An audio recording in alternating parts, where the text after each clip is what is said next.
Coach, yun nga, like, mukhang everything is positive with Blackwater winning some tune-up games. So far, how is it so far?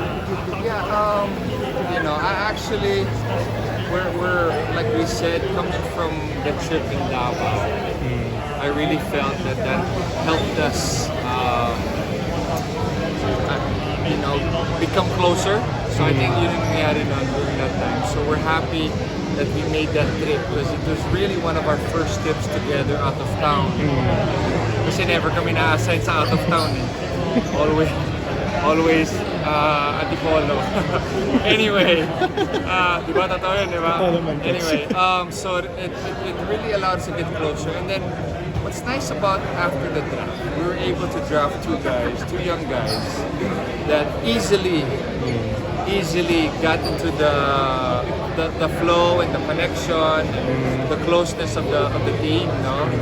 So easily sila nag-gel, because of the character that they have. So that's one thing I think you guys have to understand about Dalf and Jack.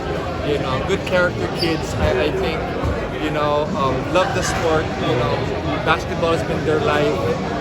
But at the same time, they're good guys, good character guys. And I think as a coach, that's really your dream players, to have guys who are high character, with everything. So they were easily able to form a connection. So now comes the playing part. Why we're all here. And we used the 4 games. May isang game pa kami, Magnolia, on Tuesday. You use the tune-up games to mix up your combinations. You try different combinations, and then you really test out the young guys. So the last few games, talagang binibigyan ng playing time yung mga younger guys, just to give them that experience that's much needed. And so far so good. Coach, I heard you won against Ginebra kanina. We did. Could you, and I say that, staying very humble because we know it's a tune-up game. Hindi rin naglaro si Japet, so I'd be smiling bigger if it was a regular game. Ganun na lang. So, but giving credit to the players, we're on the right path. I think it's really now us gelling more, just playing above ourselves. I think yun yung susunod na goal namin is everyone play above ourselves, and then we feel like nagawa namin yun. The team will play above level also, and the goal is to make the playoffs, diba? Yeah. Every team, so that's no secret naman eh. So that's what we're gunning for.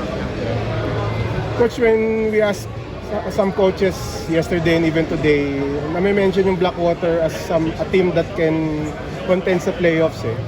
So, ano lang yung masasabi mo dun sa sentiment ng some of the coaches na they see Blackwater as a contender? Really? No, that's nice to hear. I think naman, coaches understand how hard it is to form a playoff contending team, So you have to start there to have dreams of winning a championship. Siyempre, ultimate end goal is lahat tayo gusto mag-champion, So, but the idea is, since we haven't made the playoffs yet, lalo na last season, hindi kami nakapag-playoffs. So that has to be your ultimate first goal.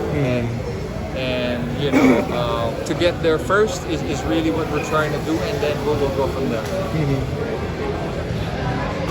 Coach, marami yung parang excited dun sa trio yung with Cedric, Christian, and Dalf. So how do you see that combination lang as a foundation for Blackwater? I'm really excited for them to play together. So to be honest, hindi pa sila napaglaro together. So the last two games, tune-up games, Cedric has been nursing a shoulder injury. But to answer your question, we're excited to build. Or ganito na lang. We know that they will be the cornerstones of our team. We also know that they're young. So we have to go through the growing pains, the learning curve. So that's going to be natural for us. But what's nice and very exciting is these three are very exciting to watch. They have the talent, they have the skills. So it's really now just being able to be ready game in and game out. Understand how the game is here in the Philippines, especially for Dal.